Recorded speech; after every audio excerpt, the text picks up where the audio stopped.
Today I thought I'd show you some of the curiosities of the Natural Science collection to go alongside our Wildlife Photographer of the Year exhibition.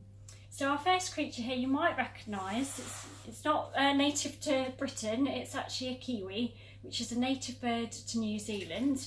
You can see here they're about chicken size and they're flightless. But the reason I've picked it out is because this is a kiwi egg and it's got the largest egg to bird ratio of any bird on the planet.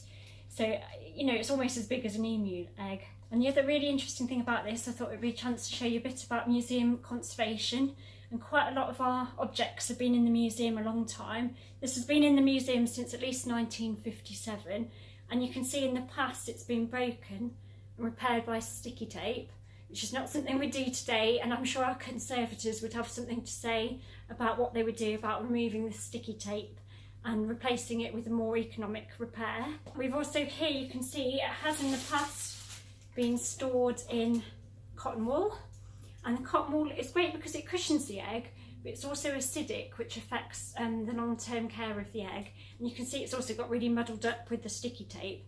So at the moment we've got a volunteer working on replacing all our cotton wool with nice inert polywadding and tissue next to the egg so we don't get into this trouble in the future. Right, so I know these guys are not everybody's favourites. They are the grey squirrel, and they've been in Britain for about 150 years. They came over from America, they're sort of American imports, if you will. And they are quite common. They have largely pushed out the red squirrel, but I thought these were really interesting because we've got a mother here, or an adult female, mounted up, and notice her nice long bushy tail. Well, one of the things I didn't know before I started working on this collection is that the bushy tail doesn't appear straight away for squirrels. So they are, like a lot of mammals, born without hair at all, without sight or hearing as well. So as they grow, they get their fur, but the tail doesn't become bushy until they start weaning around 10 weeks old. So you can see here, this one's been mounted up with a little nut, but it might have actually still been weaning from its mother at this time. I know some people find it really sad that museums have got taxidermy in the collection, but just like to make it really clear, we don't go out and kill animals to have them in the collection.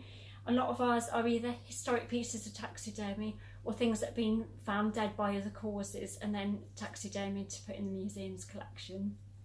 To complete our trilogy of taxidermy, we've got Europe's smallest rodent, the harvest mouse. They are common in Asia as well, but yes, this is Britain's smallest native rodent.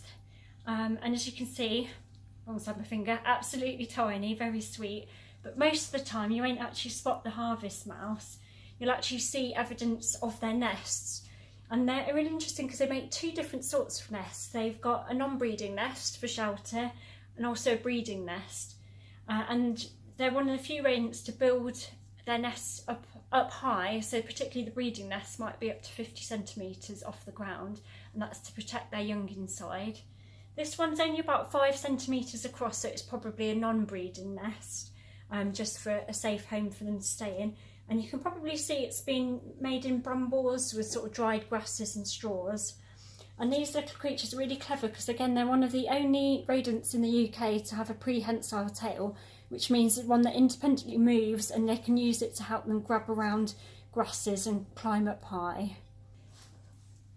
Write your answers or guesses in the comments.